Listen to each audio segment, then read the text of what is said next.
Hello student, चलिए start करते हैं एक नया क्वेश्चन। ठीक है। ये क्वेश्चन काफ़ी सोचने के पॉइंट ऑफ व्यू से काफ़ी अच्छा है और डिफिकल्ट भी है। तो वही लोग क्वेश्चन को ट्राई करें जिसके जिगरे में तब बाकी लोग इसको अटेम्प्ट ना करें। तो स्पेशली थिंकिंग बेस्ड सोचना या क्वेश्चंस करना जिनको अच्छा लगता है। ठीक है स्टूडेंट, चलिए स्टार्ट करते हैं इस क्वेश्चन से। उससे पहले आपको अटेंड करना है, उसके बाद सोल्यूशन लिखते हैं। ठीक, तो ये स्टार्ट करते हैं इस क्वेश्चन को। क्वेश्चन में एक डेटा दे रखा है, if limit n tends to infinity, जैसा कि आप सारा पढ़ पा रहे होगे।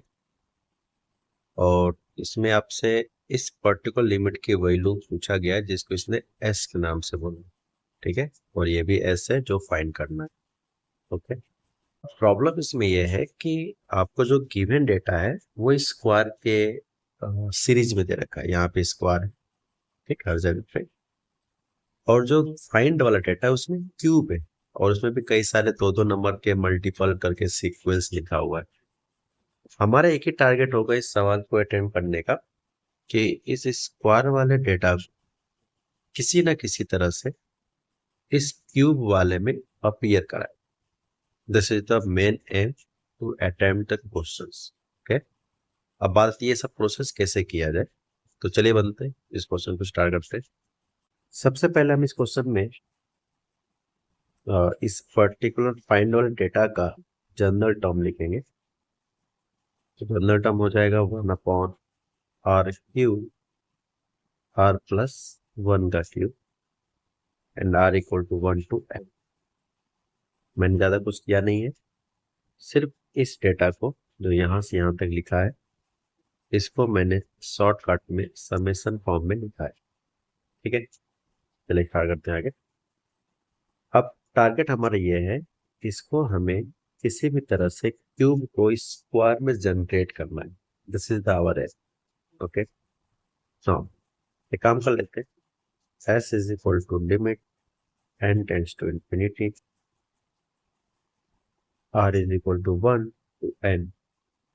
अब मैंने क्या किया, ये जो क्यूब है, क्योंकि इस पर भी क्यूब लिखा है, इस पर भी क्यूब लिखा है, तो हमने क्या किया, दोनों को मिलाकर एक सिंगल क्यूब लगा दिया और इसको मैंने इस पैटर्न पे लिख दिया, दिस r प्लस 1। ठीक है, सारी मैथमेटिकली ये जो चीज लिखा है वो इसी के बराबर है। अब टारगेट मेरा क्या है, इस 1 को डिफरेंस के फॉर्म में लिखते हैं दो चीज के। इस फॉर्म में, इस 1 को हमने mathematically, in other words we can say, हमने पार्शियल फ्रैक्शन कर दिया है। पार्शियल फ्रैक्शन करोगे तो ये इस पैटर्न का आ जाएगा। I hope you know that what is the partial fraction. ठीक है, दूसरे शब्द में अगर बोला जाए तो अगर आप इसको एलसीएम लेके सॉल्व करो पूरे डेटा को, ये एग्जैक्टली इसी के इक्वल है। ठीक है, अब चलते हैं आगे। s equal to limit n tends to infinity, r equal to 1 to n। अब मैंने क्या किया, a माइनस बी का होल क्यूब एक्सपेंड करने वाला हूँ। बहुत से स्टूडेंट को ये पता ना क्यों गलती तरीके से याद होता है। इसका फॉर्मूला होता है a cube minus b cube minus 3ab bracket में a माइनस बी। ठीक है, तो यूज करते हैं। तो 1 upon r cube minus 1 upon r plus 1 का cube minus 3a into a minus b, this. Okay,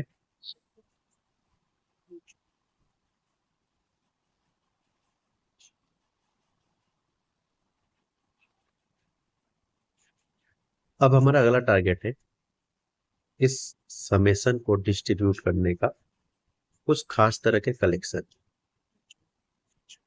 मैंने इसको इस पैटर्न पे अलग डिस्ट्रीब्यूट कर दिया, minus limit n tends to infinity 3, और इसको जब सॉल्व करेंगे इस डेटा को, ये पूरा सॉल्व होके आ जाएगा r प्लस 1। इसको अगर सॉल्व करें, और r प्लस 1 नीचे पहले से भी, इसको हम लिख सकते हैं 1 अपॉन r r+1 का होल स्क्वायर। ठीक है, आगे बढ़ते हैं। फिर मैंने क्या किया, इस वन को मतलब नजरवर्स मैं इसका फिर से पार्शियल फ्रैक्शन कर रहा हूँ, जैसा कि हमने यहाँ पे किया था इस डेटा को। ठीक है, इस तरह से यही लिखने की कोशिश है। यहाँ पे लिख सकते हैं 1/r -1/r+1 का होल स्क्वायर। और अगर इस समेशन के हिसाब से देखा जाए दिस, तो आपने टेलीस्कोपिक सीरीज पढ़ा होगा, जिसमें आर को 1 रखेंगे, आर को 2 रखेंगे, आर को 3 रखेंगे, आर को 4 करते करते आर को जब n रखेंगे और जब इसको ऐड करेंगे, क्योंकि समेशन का सिंबल है तो ऐड करेंगे, तो जो आफ्टर एडिशन बचता है वो मैं आपको डायरेक्ट लिख के दिखाने का तरीका बताऊँ। सबसे पहले अगर दो चीज का डिफरेंस है और उनमें से कोई ना कोई एक ज्यादा है, तो इसका याद करने का तरीका है कि जो सबसे कम होगा उसमें लोअर लिमिट रखेंगे और जो सबसे ज्यादा होगा उसमें अपर लिमिट रखेंगे। लेकिन ध्यान है, ये स्टेटमेंट मेरा तभी सही है जब उनमें टर्म्स का जो डिफरेंस हो 1, सीक्वेंस में जो डिफरेंस हो वो 1 का हो। जैसे r+1 में से जब आप सब्ट्रैक्ट करेंगे तो 1 आएगा, तभी ये मेरी लाइन सही है। मतलब सोचो, मैं टेलीस्कोपिक सीरीज का जो कैंसिलेशन मेथड होता है उसको रिड्यूस करके इतना शॉर्टकट में बता। ठीक है, चलिए आगे स्टार्ट करते हैं। Minus limit n tends to infinity 3 times. अब इसको हम एक्सपेंड करते हैं a माइनस b का होल स्क्वायर, यह आ जाएगा 1/r² प्लस 1/r+1 का स्क्वायर। यहाँ समेशन भी होगा लेकिन छूट गया है इस जगह। यहाँ पे समेशन में जो 3 है वो कांस्टेंट है, तो समेशन में बाहर आ जाएगा। और यहाँ पे हम a माइनस b का होल स्क्वायर ओपन कर रहे हैं बस। अच्छा, थोड़ा सा फर्स्ट टर्म पे ध्यान देते हैं। फर्स्ट टर्म वाले में n इंफिनिटी है, ये 1 का क्यूब 1 हो जाएगा, और n इंफिनिटी तो 1/इंफिनिटी में ये वाले जो टर्म्स है वो 0 को टेंड करेगा यानी। ठीक है, यानी मतलब है कि जो फर्स्ट टर्म है वो 1 आएगा -3 टाइम्स। समेशन को अगर आगे डिस्ट्रीब्यूट करें using limits, this n tends to infinity sigma 1/r² r equal to 1 से n plus limit n tends to infinity 1/r+1 का square r equal to 1 to 1 minus, again you can use 2 times sigma 1/r r+1 and this r is equal to 1 to n।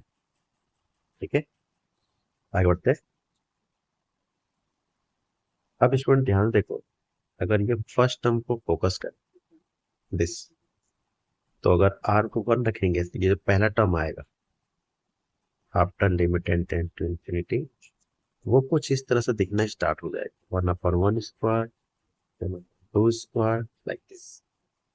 ये है 1/n plus second term में जब लिखेंगे तो ये हो जाएगा 1/2² 1/3² डॉट डॉट 1/n+1 का होल स्क्वायर। ठीक है, माइनस ये आपका 3 जो है वो पूरे इस ब्रैकेट के बाहर है, ध्यान दें। ठीक, तो 3 बाहर है। अब इसके अंदर हम इसको सॉल्व करने जा रहे हैं -2 टाइम्स।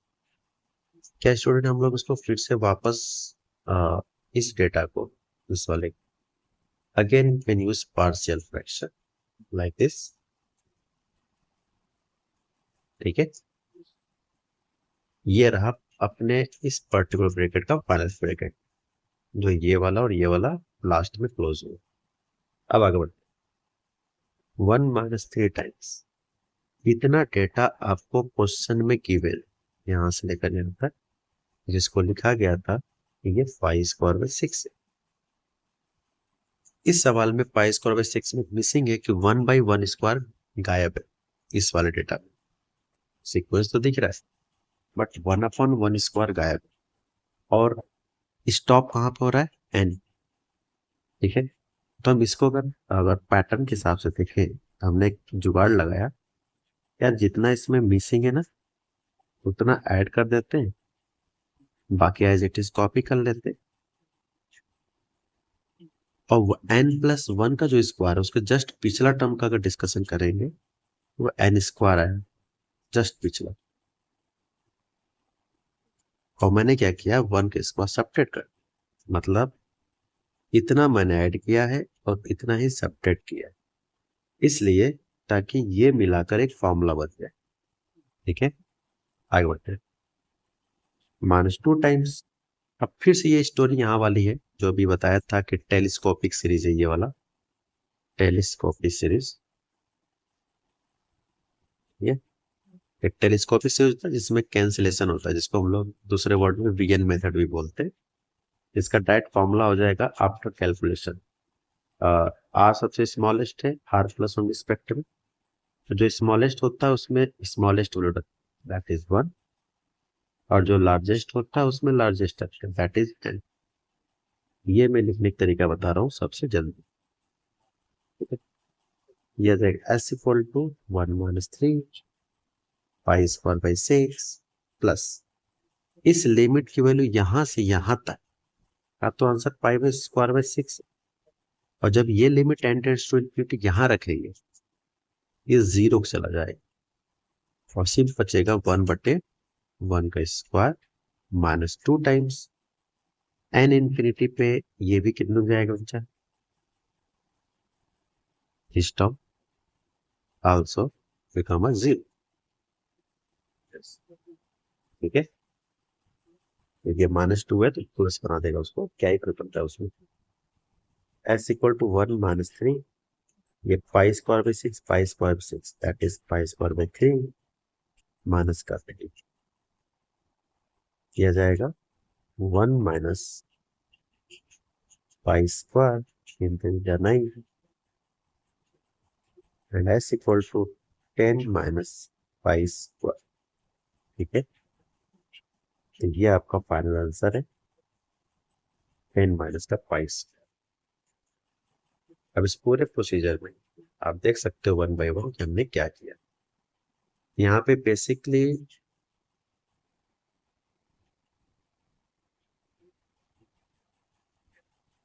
स्टूडेंट यहाँ पे बेसिकली दो कॉन्सेप्ट था। पहला, गिवन डेटा को किसी तरह से अपीयर कराना है, और अपीयर कराने में कई सारे रास्ते यहाँ पे यूज किए गए। कई बार इसमें वीएन मेथड लगाया गया, दैट इज टेलीस्कोपिक सीरीज। कई बार उसमें सेटिंग की गई है a-b का क्यूब, a-b का होल स्क्वायर। इस तरह से कर करके हमने किसी भी तरह से स्क्वायर को जनरेट किया, और स्क्वायर को जनरेट करना ही हमारा टारगेट था, क्योंकि गिवन डेटा को अपीयर करा। ठीक है, इस सवाल में एक खास बात था, और काफी इसमें मतलब अगर आप फर्स्ट टाइम लगाओगे तो डेफिनेटली आपसे फंसेगा ही फंसेगा, इसके हाई चांस।